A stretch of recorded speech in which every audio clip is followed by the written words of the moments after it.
کربلا میں کبھی 3 کروڑ. پوری ذمہ داری کے ساتھ جملہ کہنے لگا ہوں, نفسیاتی جملہ ہے, میری تائید فرمائیں مجھے مہدی صاحب. 40 لاکھ 50 لاکھ بندہ حج کر کے واپس آئے نا حسن بھائی عباس پہ, ان کے سروں پہ قرآن رکھ کے پوچھو کہ تو نے حجر اسود کا بوسہ دیا؟ وہ کہ اتنا رش تھا, کوشش بڑی کی نہیں جا سکا. نشانے قدم ابراہیم چومے, وہ سوچا نہیں جا سکتا اتنے رش میں وہاں کیسے پہنچتا. تو بتا کعبے کے غلاف پہ ہاتھ رکھا, ایک بار صرف مس کیا تھا, دوبارہ جا ہی نہیں سکا. یہ ہے 40 لاکھ 6 کروڑ بندہ کربلا سے واپس آئے. ٹانگوں سے مزدور بندے سے پوچھ تو حسین کی زری پہ گیا؟ وہ کہتا جیسے میں گیا ہوں. کریم تو بغیر ملاقات کے کسی کو واپس بھیجتے. وہاں نا امید ہو کے واپس آ سکتا ہے, کربلا سے کوئی نا امید ہو کے واپس. میں ٹھیک کہہ رہا ہوں؟ میں نے خود امام حسین علیہ السلام کی حرم میں بیٹھے ہوئے ایک عالم دین کی زبانی سنا تھا. وہ کہتے تھے یہ کریم کے شہر کا معجزہ ہے, جیسے جیسے مہمان آتے جاتے ہیں حسین کربلا کو کھولتا جاتا ہے. کربلا آج بھی تنگی کا نام نہیں, کربلا کشادگی کا نام ہے. حسین نے کرم سستا کیا. حسین کا دیکھ خدا نے کہا تھا میرے گھر آنا تو امیر ہے, میں نے وہ شرط ختم کر دی, میں نے شرط بھی ختم کر دی. غریب ہے قرضہ اٹھا, ادھار مانگ کسی سے, واپس کی تو نے ذہن میں رکھنا, واپس تو نے نہیں کرنے, میں ایسے سبب مہیا کر دوں گا. تیرے زیارت سے واپس آنے سے پہلے میں تیرے رزق کا بندوبست کر دوں گا. تو آ جا میرے شہر میں, کھانا بھی میں دوں گا, پانی بھی میں پلاؤں گا. ہر طرح کی شرط ختم کر دی تھی حسین نے, کیونکہ کربلا کی زیارت کا تعلق پیسے سے ہے ہی نہیں. میں نے خیرات مانگنے والے لوگوں کو کربلا میں حسین کے مہمان بن کے دیکھا. کریم کربلا نے کہا میں نے تو ہر چیز ختم کر دی تھی, تو پھر بھی نہیں آ سکا. حسین نے کہا چل تو نہیں آ سکا, میں تیرے لیے کرم اور سستا کرتا ہوں. تو میرے شہر نہیں آیا, میں تیرے شہر میں اپنے گھر بنا لیتا ہوں. میں کوئی قصر عباس بناؤں گا, میں کوئی قصر علی اکبر بناؤں گا, میں کوئی گلشن زہرا بناؤں گا, میں کوئی در بطول بناؤں گا. یہ جو گھر ہے نا جس گھر میں ہم بیٹھے ہیں, یہ کس کی ملکیت ہے؟ حسین کی. مولانا فرمایا تو میرے گھر نہیں آ سکا, چل میں تیرے شہر آ گیا. پھر ایسے کرتے ہیں کہ میں اپنے شہر سے اپنے گھر آیا کروں گا, تو اپنے گھر سے میرے گھر آیا کروں. تھوڑی دیر اکٹھے بیٹھیں گے, تو سنانا مجھے اپنے تکلیفیں, میں سناؤں گا تجھے اپنے درد. کریم کہتے پھر تیرا میرا ہو جائے گا رشتہ مضبوط. پھر ایسے کرنا, تو میرے بیٹوں کے جنازے اٹھانا, میں تیرے بیٹوں کے جنازے اٹھا. کوشش میں نے پوری کی کہ موضوع کو نبھا سکوں. استقبال عزا, استقبال محرم. میں مصیبت کی 2 سطریں پڑھنے سے پہلے دل سے دعا کرنے لگا ہوں, دل سے آمین کہنا. میرا اللہ, اگر ہم میں سے کسی کی زندگی کی سانسیں محرم سے پہلے ختم ہو رہی ہیں, تجھے حسین کے ذوالجناح کی زین سے اترنے کا واسطہ ہمارے زندگی کے دن اتنے بڑھا دینا ہم غریب کے جنازے پہ شریک ہو سکیں. ہمیں زندگی سے پیار نہیں, ہمیں حسین کی عزاداری سے پیار ہے. یہ قوم زندہ ہی رونے کے لیے ہے. مولا حسین کی عزت قسم منظر بھائی, اتنا اس قوم کو بیٹوں کی شادیوں کا انتظار نہیں ہوتا جتنا انہیں حسین کی عزاداری کا انتظار.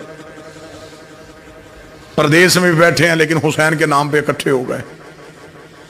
وطن میں جاتے ہو تو دیکھتے ہو کہ میری قوم کی مائیں بہنیں بیٹیاں سڑکوں پہ بچوں کو لے کے جاتی ہیں. جو بیٹی پورا سال باپ اور بھائی کے حکم کے بغیر گھر سے پاؤں نہیں رکھتی, وہ بھی 10 محرم کو گھر بیٹھی ہو نا, تو باپ آ کے کہتا تو ابھی تک گھر میں ہی ہے. بیٹی دے کے کہنا کہ بابا تو پورا سال مجھے بازار جانے نہیں دیتا, وہ رو کے کہتا آج کوئی وہ بات ہے, آج تو زینب کا بھی چادر اتر گئی ہے, آج تو عالیہ کا بھی برقع اتر گیا. اس قوم کو محبت نہیں, عشق ہے حسین سے. کوئی مصائب مضمون کے اعتبار سے نہیں پڑھوں گا. ایک معجزات حضرت عباس میں سے ایک کتاب کی ایک روایت, ایک معجزہ, ایک واقعہ, ایک عزاداری کا اجر, ایک عزاداری کی فضیلت, وہ سناؤں اور آپ کو سلام کروں اور قبلہ دعا فرمائیں. ایام عزا سے پہلے اپنے دل کی زمین خالی کر لینا, کیونکہ 10 دن مہمان رہنا ہے تیرے دل میں حسین نے. مصر کا رہنے والا ایک مومن تھا, پیشے کے اعتبار سے تاجر تھا. ہر سال اپنے گھر میں 10 دن امام حسین کی صف ازا بچھاتے. ایک سال ایسا آیا کہ تاجر مقروض ہو گیا.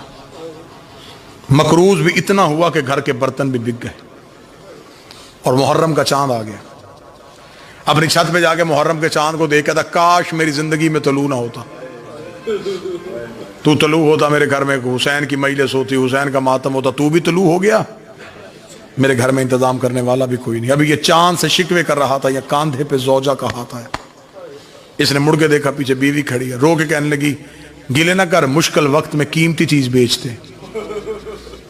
اس کے ذہن میں خیال آیا ضرور عورتوں کو زیور پیارے ہوتے, اس کے پاس کوئی زیور ہے.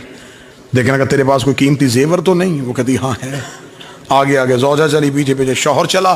کتاب کہتی وہاں لے کے آئی جہاں 2 بیٹے سو رہے تھے. بیٹوں کے سرہانے کھڑی ہو کے رو کے کہتی میرے گھر میں ان سے قیمتی کچھ بھی نہیں ہے. باپ کی نگاہیں ماں کی نگاہوں میں گئیں. دیکھ کے کہنے لگا میں تیری بات سمجھا نہیں. رو کے کہنے لگی مشکل وقت آئے تو قیمتی چیز بیچتے, لے جا بردہ فروشوں کے بازار, غلام بنا کے بیچتے.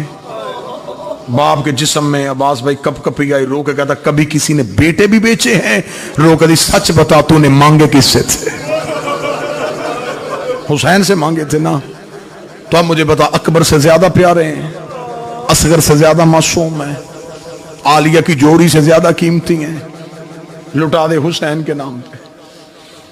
بچوں کو اٹھایا, غلاموں والا لباس پہنا کے. یہ تھے شیعہ, انہیں کہتے ہیں عزادار. ماں نے بیٹے دیے باپ کے ہاتھ میں, بچوں کے ہاتھ پکڑ کے بردہ فروشوں کے بازار میں آگا. صبح سے لے کے شام تک آوازیں دیتا رہا غلام لے لو, غلام لے لو, غلام. محنت زیادہ کروا لینا, اجرت تھوڑی دے دینا. گاہک تلاش کرتا رہا, کوئی گاہک نہ ملا. شام کو تھکا ہوا عزادار زمین پہ بیٹھا, بیٹوں کے سر سینے پہ رکھ کے منہ بقیہ کی طرف کر کے تھا بی بھی اب میرا مقدر, میں تو گھر سے بیٹے بھی لے آیا تھا. شہزادی تجھے میری عزاداری منظور نہیں. ابھی یہ بات کر رہا تھا, یا بازار میں گھوڑے کے ٹاپوں کی آواز آئی. اس کے قریب آگے گھوڑا سوار رک گیا. اس نے یوں سر اٹھایا, گھوڑے سوار کے چہرے پہ نقاب. گھوڑا سوار کی آواز آئی غلام بیچے گا. اب جب خبر ہوگی کہ گاہک آ گیا ہے تو اب زبان خاموش ہو گئی. سر ہلایا بیچوں. گھوڑا سوار کی آواز ہے کیا قیمت لے گا؟ تڑپ کے کہتا کوئی کائنات بھی دیتا میں بال بھی توڑ کے نہ دیتا. میں نے منتوں سے مانگے, میں نے مشکل سے جوان کیے.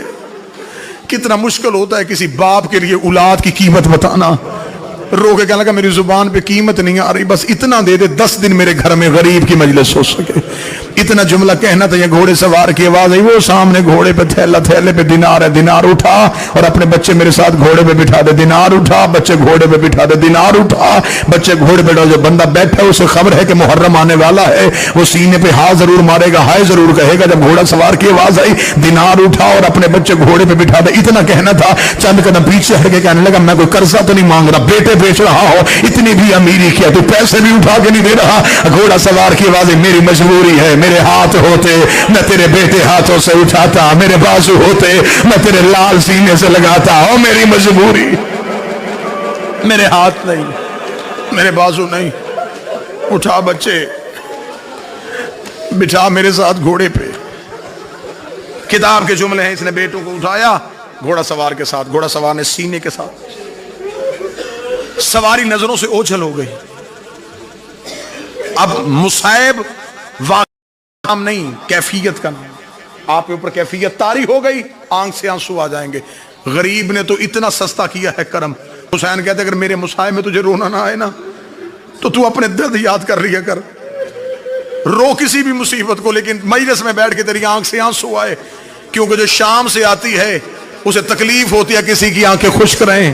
وہ رو کے کہتی تو نے دیکھا جو نہیں تھا گھوڑے سے گرتا, کاش تجھے خبر ہوتی میرا اکبر کتنا خوبصورت. لہذا میں کوشش کر رہا ہوں کہ میں گریے کا سبب مہیا کروں. تھکا ہوا مزدور غریب باپ بیٹوں کو دیکھے دینار ہاتھ میں گھر کی جانب چلا. اللہ تمہاری اولاد کی زندگی کرے, اللہ کسی باپ کو اولاد کا غم نہ دکھائے.